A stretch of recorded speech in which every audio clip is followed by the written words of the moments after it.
Hey, y'all. It's morning time. I think it's morning, right? Say good morning. Got a little audience over there of pups. See the pups?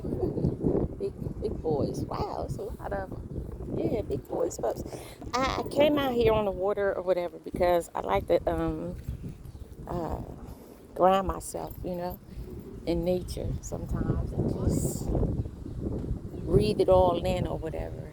And but I wanted to talk about something real quick that Spirit has been overpowering me with. I heard something yesterday. I was listening to a podcast or something, and they were talking about foundation. I want to talk about the foundation of, I don't know really how to say it, but the foundation of Christianity. That's how it was given to me back in maybe 2013. I'm thinking my girlfriend, old friend of mine, she did a conference, and in the conference there was some discussion. I don't even know what the topic was at that time, but I stumbled across, and I at the time I thought it was an accident, and I said, there is something wrong with the foundation. There's something wrong with it. And the apostle that was running the conference, she says, no, there is nothing wrong with the foundation. Okay? And that was that. A few years later, it came back to me again. I had a vision. In the vision, I seen Jesus sitting and on the foundation, the structure. It was like some 2x4s or something like that in a house. He was in a robe of gold, basically, and just sitting there. And there, it's not like his mouth moved or anything like that. It was just a knowing that came to me that said there is something wrong with the foundation. Fast forward a few years later, I had a friend. No, I had started receiving a word, and some of you who were following me on Facebook, I had received a word that says, "If I pull the very foundation out from underneath you, would you be able to stand? What are you going to do if the very foundations were ripped out from underneath you? What would you do?" Okay. Then fast forward another couple of years, I met a young man, and he said to me, I'm over. I was over at the church all day." I'm like, "Yeah? What do you mean?" He says, "Yeah, the floor fell out of the church, and the people fell down into the basement." Okay, I don't know about any of you, but those are a lot of coincidences that came into my ear. I didn't go searching and looking for these things. They came to me. So for Spirit to say those things and show those things and reveal those things to moi, I would have to say that there is something wrong with the very foundation of what we have been believing. Okay, here we are now. I'm in 2024. All this started back in 2013.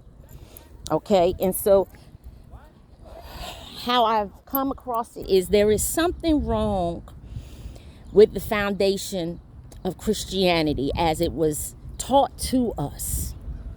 And I was listening to the young man last night, and I'm listening to the prophet speaking. He's talking, and he says something. He says that we are supposed to be modeling. He says we are supposed to be modeling Christ, making disciples. And that's where it hit me. As I said, it became very clear to me that all we're seeing is a lot of mimicking. We are not supposed to mimic Christ. We're not supposed to mirror Christ. We are supposed to be Christ. And so long as you have got it twisted in your head that you are supposed to act like him, we have it wrong. And so the foundation of what should have been brought up in us. I don't know about you, but that's what it was brought up in me. I've been talking about mirroring Christ for forever. I can't even go back and erase all the times that I wrote mirror Christ. But I'm humble enough to empty out myself, to empty those thoughts and say that I was wrong with that. No, we have got it wrong. The very foundation that we have been building on is wrong. Empty that out of yourself. Detach from that ideology. Detach from those doctrines that say we're supposed to be like him. So the return of Christ is when we become Christ on the earth. Not imitating him. We're not imitating. Oh, no, no, no. No more imitating people. Stop mirroring, stop mimicking, and be who you have been called and created to be. Now, the only way that we can become Christ is Christ has got to be in us. And not only does he have to be in us, we have got to empty ourselves out enough to detach from the things of this world and allow him to take residence in us. We have to become a living habitation. He's got to be able to live in us fully. And when you do that, when you do the work of totally emptying myself out, dying to myself daily. Paul said, I die daily. I lay this down daily. We have got to be able to surrender some stuff. We have got to be able to confess. We have got to be able to admit that that was wrong. I'm going to lay that down. And I'm going to raise this up instead. And so where we talking about the very foundations of Christianity, it's about Christ being revealed in you. Christ in you, the hope of glory. This thing has got to be revealed in you by you having a relationship with him, being intimate with him. Then he can reveal himself in you. I can't reveal Christ in you. Christ got to reveal himself in you. This is not even a teaching thing. It's a revelation thing. Christ in you, the hope of glory. Until he raises up in you, until he becomes in the fullness. So it is a process of kenosis, constantly and repeatedly dying, emptying myself out, and allowing him to raise up in me even the more. The resurrection of self. Kenosis to theosis. And then we become the apotheosis. We become the Christ on the earth. That is the return of Christ. For me, that is when Christ is resurrects. That's the second coming of Christ. That's the resurrection of Christ. When we get to a place where we become Christ. And I love to make it real simple because for me, it was Moses standing at the rock in Meribah. And Moses thinking that he needs to strike the rock. And God is like, you know, Moses, you still don't got it.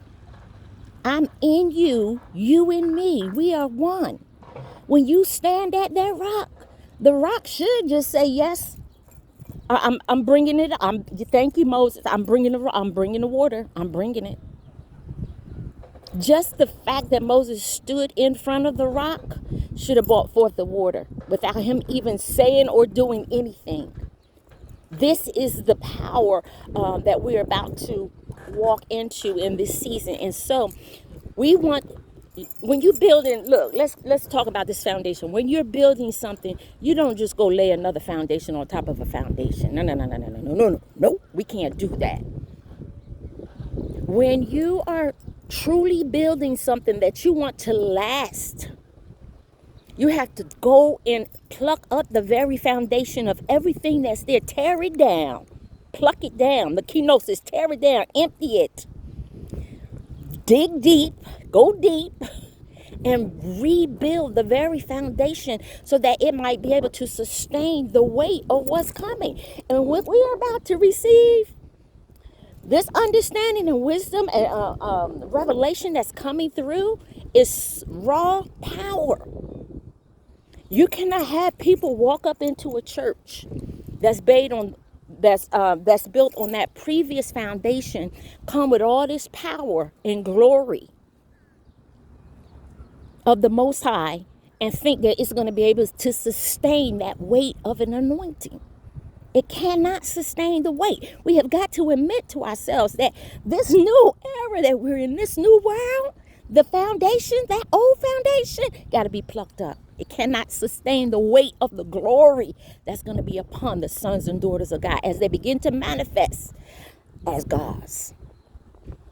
Have not I called ye gods? Come on, come on, come on here.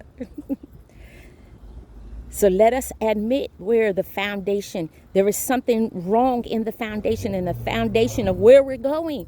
That previous foundation that was laid cannot sustain where we're going, people.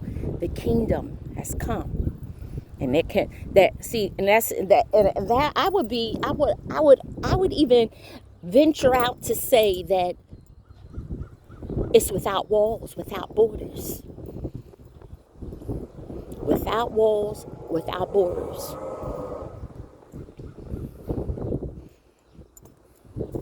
Without walls, without borders.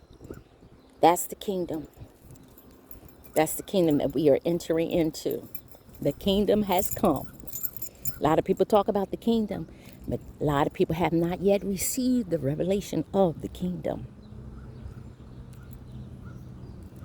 All right, be blessed.